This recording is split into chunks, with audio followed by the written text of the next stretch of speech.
نحمدہ و نصلی علی رسولہ الکریم۔ آج ہم نے جو وظیفہ یاد کرنا ہے وہ دشمن کے متعلق ہے۔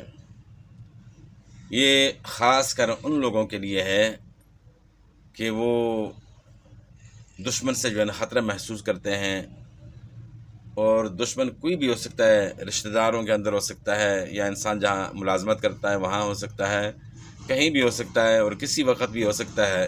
تو دشمن سے اگر وہ خطرہ محسوس کرتا ہے کہ دشمن مجھے نقصان پہنچائے گا، میری ملازمت کو جو ہے نقصان پہنچائے گا، میرے گھر والوں کو، بچوں کو نقصان پہنچائے گا، تو دشمن سے بچنے کے لیے جو ہے وظیفہ ہے، بہترین اور مجرب وظیفہ ہے۔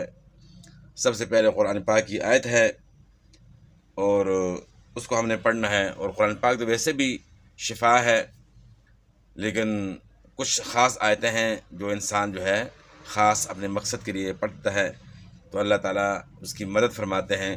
تو وہ وظیفہ کیا ہے؟ ربی انی مغلوب فانتصر۔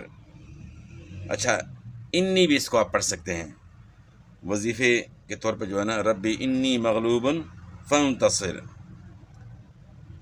یہ قرآن پاک کی آیت ہے۔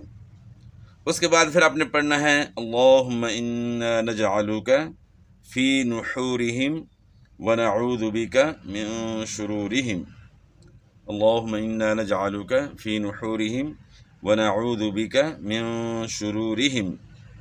اور اس کے ساتھ جو ہے نا آپ نے پڑھنا ہے اللہم اکفنیہم بما شئت، اللہم اکفنیہم بما شئت۔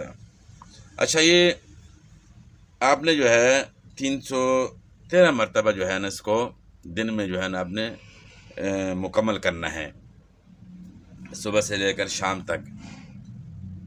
تو انشاءاللہ کچھ دن جو ہے نا آپ نے اس وظیفے کو جو ہے نا جاری رکھنا ہے، جب تک جو ہے آپ کو محسوس ہو، دشمن سے خطرہ محسوس ہو رہا ہو، تو اس وقت تک جو ہے آپ اس کو جاری رکھیں 313 مرتبہ روزانہ۔ اس کے بعد اس کی تعداد آپ پھر کم بھی کر سکتے ہیں، جب آپ سمجھتے ہیں کہ ابھی زیادہ کثرت سے جو ہے پڑھنا مشکل پڑ رہا ہے، تو اس کی تعداد پھر آپ 10 تک بھی لے آ سکتے ہیں، 10 تک بھی آپ کر سکتے ہیں کہ 10 مرتبہ ربی انی مغلوب فانتصر پڑھ لیں، اور اس طرح اللہم انا نجعلک فی نحورہم ونعوذ بک من شرورہم 10 مرتبہ یہ پڑھیں، اللہم اکفنیہم بما شئت، تو اس کو بھی 10 مرتبہ پڑھیں۔